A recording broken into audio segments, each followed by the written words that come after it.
Spanien har det pågått stora demonstrationer sedan det slutits ett kontroversiellt amnestiavtal med det katalanska självständighetsrörelsen. Avtalet kommer att frigöra över 400 politiska personer inblandade i en självständighetsansökan som kom till spets under 2017.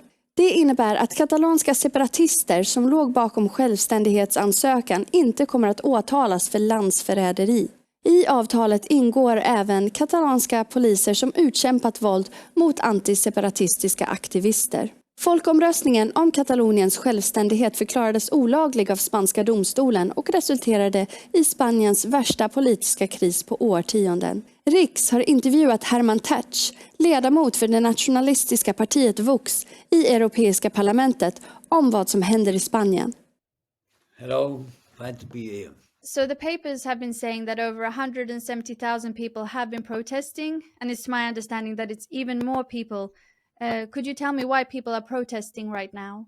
Well, it's a joke that this 170 is a figure that the government gave, not the Spanish government, which only lies systematically as. Well, the thing is, Spaniards have come out by the millions to the streets in the last month to protest against a coup d'etat, against government coming illegally and breaking the constitution to get a majority with some criminals who fled from Spain and with which he negotiated outside Spain some concessions as an amnesty, which is illegal, an amnesty for his criminals, prosecuted criminals, hundreds of them. They negotiated this amnesty against 7 votes.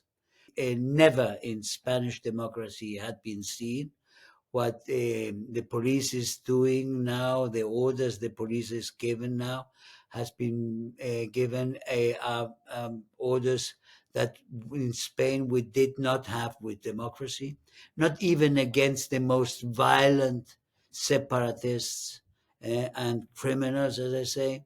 Not even against them was the police as brutal and as they are being in the last weeks and days against peaceful demonstrators who are asking for legality. They are asking simply for respect for the Constitution and respect for the law.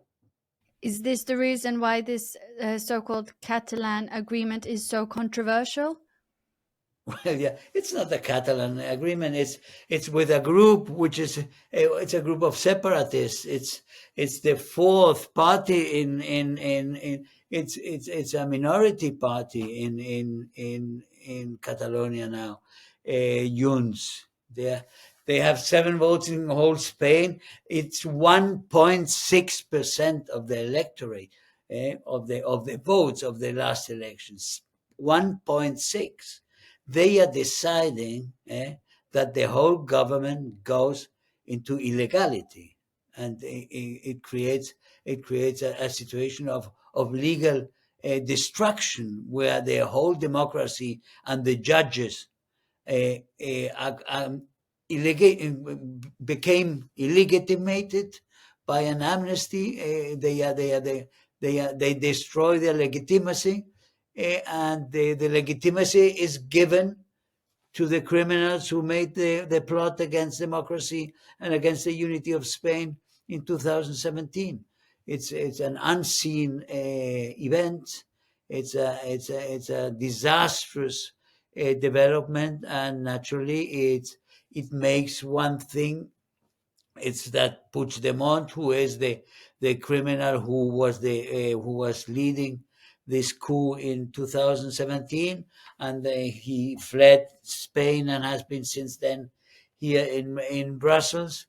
The thing is now let's say the leadership of this coup against the constitution in Spain is not from Puigdemont, but it's from Pedro Sánchez.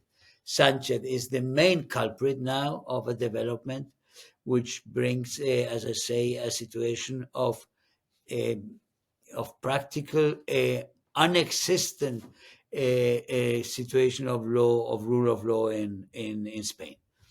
So how divided are the Spanish people when it comes to this? They are very divided. They are now well, not in respect to the amnesty. The amnesty, 70%, more than 70% of the Spaniards are against the amnesty. Against the amnesty are all the associations of judges, all the associations of the prosecutors, all the associations uh, of barristers, of legal advisors, of the universities, the heuristic, or the whole heuristic establishment, plus the civil society, is against this this amnesty. So it's been said that EU has been critical to this. Why is that? No, has been critical. I mean, I see the incredible double standards of the European Commission when they judge a conservative government in Hungary or in Poland, and they have been witnessing what happened in Spain in this past 4 years, and where there were enormous irregularities. Nobody knows where the money is of the European funds. Everything is irregular. They violated the law. They were condemned by the constitutional law court before they changed the constitutional court, and now they have a socialist constitutional court with their own people there.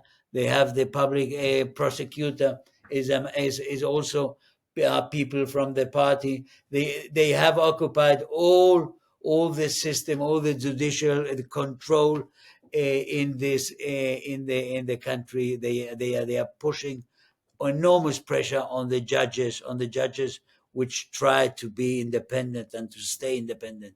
That's why I say there was an enormous consensus among the judges that now, with a protest which is unique, that the four different and ideologically very different association of judges condemned this amnesty and were against it. What do you predict will happen for Spain moving forward? Well, we don't know.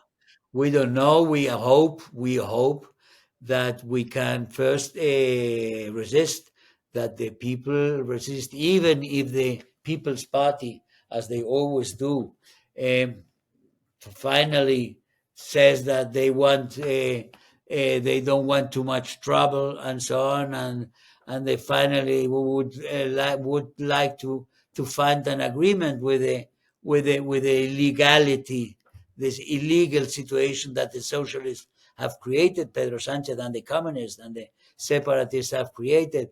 They would look for some kind of entente there. I mean, that's normally it is in their nature of this center right parties, that they have not too much of a spine when it's things are for defending values or for standing up for things. So we will see. Some people of them have been very strongly with us, with Vox, in the defense of legality, and we have we had some common demonstrations with almost 1 million in Madrid, and huge demonstrations in other cities together.